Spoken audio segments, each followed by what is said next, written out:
Welcome back to prep PG biology NEET and class 12 students. Strategies for enhancement in food production chapter का आज last lecture है।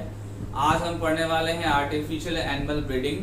ठीक है, last video lectures में हम लोगों ने पढ़ा था नेचुरल मेथड्स के बारे में, नेचुरल एनिमल ब्रीडिंग के बारे में पढ़ा था। और नेचुरल एनिमल ब्रीडिंग में मैंने आपको इनब्रीडिंग और आउटब्रीडिंग के बारे में बताया था, आउटब्रीडिंग के टाइप्स के बारे में भी बताया था। ये सब कुछ आपका फिनिश हो चुका है और आज आप स्टार्ट करने जा रहे हैं आर्टिफिशियल एनिमल ब्रीडिंग। और आर्टिफिशियल एनिमल ब्रीडिंग का सबसे पहला जो पॉइंट है कि हम क्यों आर्टिफिशियली क्यों कर रहे हैं एनिमल ब्रीडिंग, ये सबसे पहला पॉइंट है। ये एनसीईआरटी की लाइन है, आपको बता दूं, इसका आंसर मैं बताता हूं कि जब नेचुरली मेल और फीमेल एनिमल्स के मेल और फीमेल्स में जब नेचुरली मैटिंग पॉसिबल ना हो, देन हम सेलेक्ट करते हैं आर्टिफिशियल एनिमल ब्रीडिंग को। ठीक है, नेचुरली जो मैंने आपको प्रीवियस वीडियो में बताया था वो मेथड जब पॉसिबल नहीं हो पाते हैं तब हम आर्टिफिशियली एनिमल ब्रीडिंग का हेल्प लेते हैं। और आर्टिफिशियल एनिमल ब्रीडिंग जो है, इनके प्रोफेशनल्स होते हैं, इनके ब्रीडर्स होते हैं, वो ब्रीडर्स इस टाइप की ब्रीडिंग को परफॉर्म करते हैं। ठीक है, नेक्स्ट चीज है कि ये किस टाइप के अकॉर्डिंग टू एनसीईआरटी जो है cow, sheep, buffalo, rabbit, kettles etcetera में इसको परफॉर्म किया गया है आर्टिफिशियल एनिमल ब्रीडिंग का। ठीक है, देन आते हैं कि क्यों करते हैं आर्टिफिशियल एनिमल ब्रीडिंग। इसका आंसर भी सिंपल है। हमेशा की तरह हम जब भी ब्रीडिंग करेंगे, प्लांट ब्रीडिंग करेंगे, एनिमल ब्रीडिंग करेंगे, तो या तो हम यील्ड बढ़ाएंगे या तो क्वालिटी बढ़ाएंगे। ठीक है, और यहाँ पे एनिमल की बात है तो हम मीट प्रोडक्शन की बात करेंगे या एनिमल प्रोडक्ट्स की भी बात करेंगे। Animal product, meat production, yield, quality, quantity, ये सब कुछ हम आर्टिफिशियल एनिमल ब्रीडिंग के थ्रू बढ़ाने वाले हैं। यही हमारा ऑब्जेक्टिव है आर्टिफिशियल एनिमल ब्रीडिंग का। ठीक है, और इस टॉपिक में आपको दो मेथड पढ़ना है, जैसा कि एनसीईआरटी में एक फर्स्ट जो मेथड है वो क्या है आपका आर्टिफिशियल इंसेमिनेशन है। ठीक है, और सेकंड जो है वो क्या है multiple ovulation embryo transfer technology है, MOET। ठीक है, ये दो मेथड हैं और दोनों मेथड आपको बता दूं, दोनों मेथड ये आपके कंट्रोल्ड हैं, ये कंट्रोल ब्रीडिंग एक्सपेरिमेंट्स है या मेथड्स हैं, मतलब कि इस पे हमको पूरी तरीके से कंट्रोल है। ठीक है, तो चलिए चलते हैं। फर्स्ट जो टॉपिक है आर्टिफिशियल इंसेमिनेशन, इसको हम कंप्लीट करते हैं। आर्टिफिशियल इंसेमिनेशन में करना क्या है हमको, सबसे पहले कोई एक मेल लेंगे, जो भी एनिमल आपने सेलेक्ट किया है उसका मेल लेंगे। ठीक है, मेल पेरेंट की तरह एक्ट करेगा वहां पे, और उस मेल का सीमेन लेंगे। ठीक है, सीमेन कलेक्ट किया और सीमेन को कलेक्ट करने के बाद से इंजेक्ट किया आपने कहां पे, इसको फीमेल रिप्रोडक्टिव ट्रैक में इंजेक्ट किया। ठीक है, फीमेल रिप्रोडक्टिव ट्रैक में एक्चुअली में पहले से क्या प्रेजेंट होगा, ओवम वहां पे प्रेजेंट होगा। ठीक है, और आपको पता है कि ओवम जो है वो कहां से फॉर्म होता है, ओवरी से फॉर्म होता है। ठीक है, ओवरी से फॉर्म हो गया, ओवम जो है मूव करके आएगा फीमेल रिप्रोडक्टिव ट्रैक में, और वहां पे सीमेन जो है, सीमेन के अंदर आपको पता है ना स्पर्म होते हैं, क्या होते हैं, स्पर्म होते हैं, और ये स्पर्म और ये ओवम दोनों क्या होंगे, फर्टिलाइज होंगे। क्या होंगे, फर्टिलाइज हो जाएंगे। देन फाइनली क्या बनेगा आपका, फर्टिलाइज एग बनेगा। ठीक है, फर्टिलाइज एग से जाइगोट बनेंगे और जाइगोट से फिर एम्ब्रियो का फॉर्मेशन होगा। मैं एक बार रिपीट कर दे रहा हूं, सीमेन के अंदर एक्चुअली में क्या है, स्पर्म है। ठीक है, और ओवरी से निकला हुआ जो ओवम है वो कहां पे ऑलरेडी प्रेजेंट है, फीमेल रिप्रोडक्टिव ट्रैक में। ठीक है, तो यहाँ पे ओवम है और इस ओवम से ये स्पर्म क्या होगा, फर्टिलाइज होगा, और फर्टिलाइज होने के बाद से क्या बनेगा, फर्टिलाइज एग बनेगा पहले, देन उसके बाद जाइगोट बनेगा, और जाइगोट के बाद एम्ब्रियो का फॉर्मेशन होगा।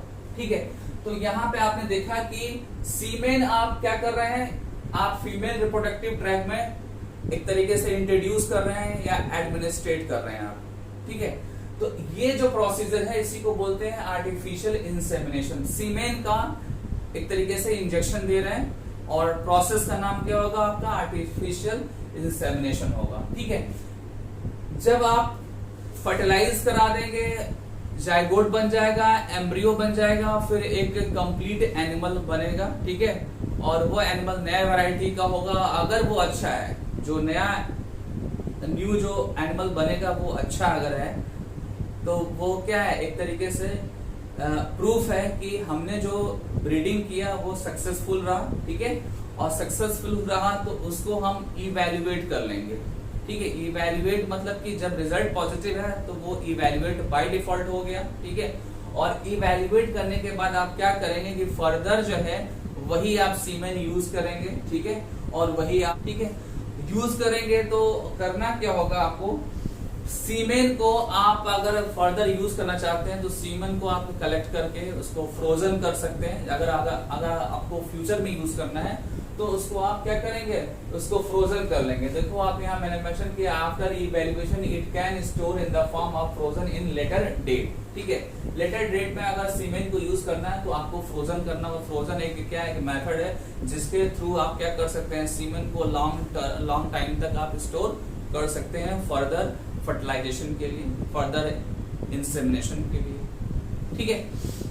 कभी कभी ऐसा भी होता है कि आपको इमीडिएट फिर दूसरा भी यूज करना है, दूसरे किसी फीमेल के साथ यूज करना है तो भी आप इमीडिएट यूज कर सकते हैं। तो वो भी मैंने यहाँ मेंशन कर दिया है, इमीडिएट अगर यूज करना चाहेंगे दूसरे फीमेल पे तो इमीडिएट भी यूज कर सकते हैं। अगर स्टोर करना होगा कुछ टाइम तक तो आप उसको फ्रोजन करके रख लेंगे, और फ्रोजन जब करेंगे तो उसकी वाइबिलिटी मेंटेन रहेगी, उस सीमेन की वाइबिलिटी या स्पर्म की वाइबिलिटी मेंटेन रहेगी और उसको अच्छे से इस जगह स्टोर कर लेंगे, ठीक है। तो ये आपका क्या हो गया, आर्टिफिशियल इंसेमिनेशन हो गया।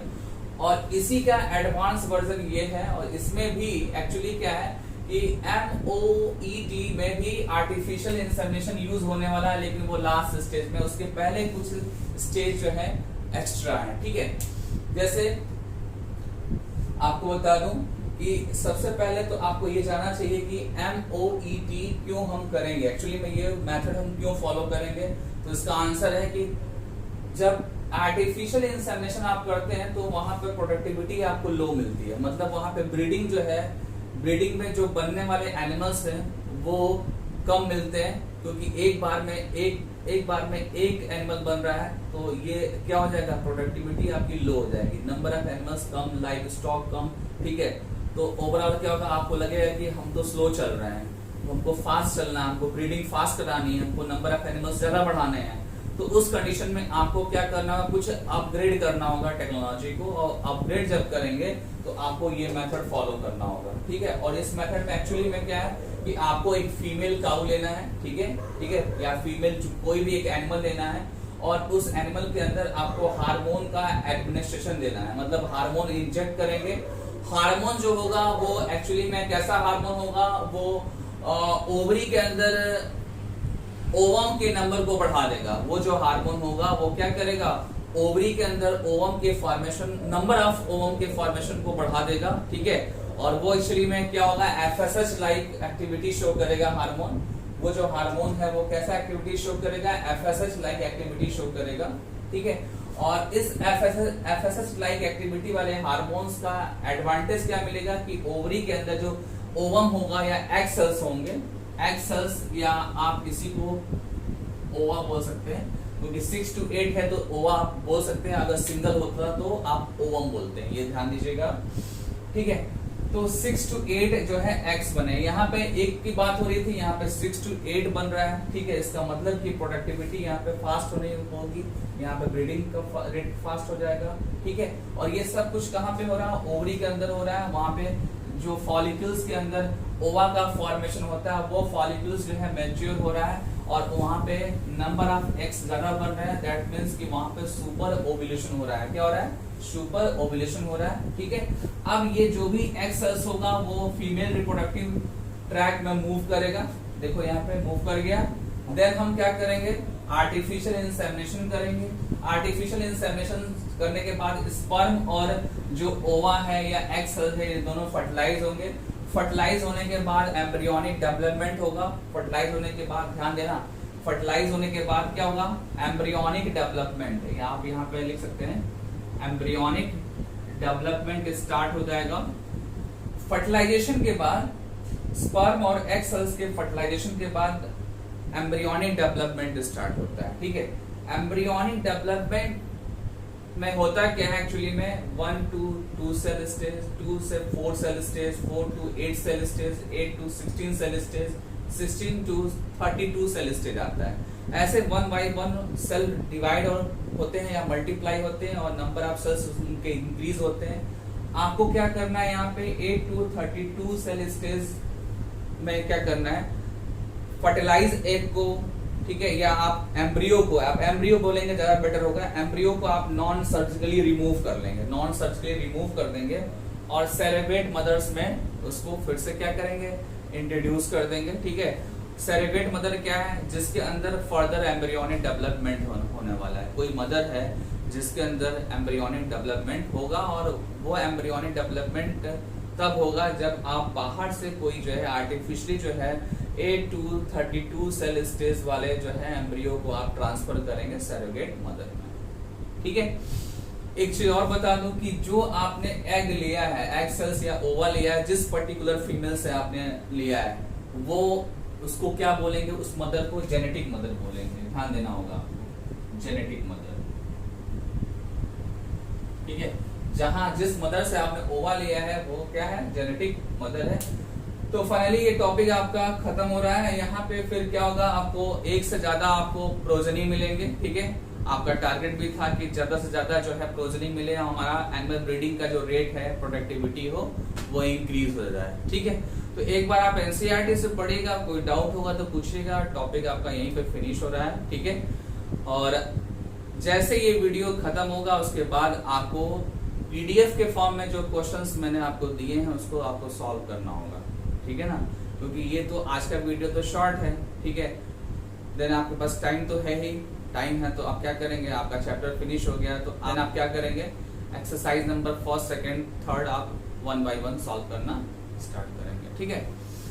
तो ओके, बाय।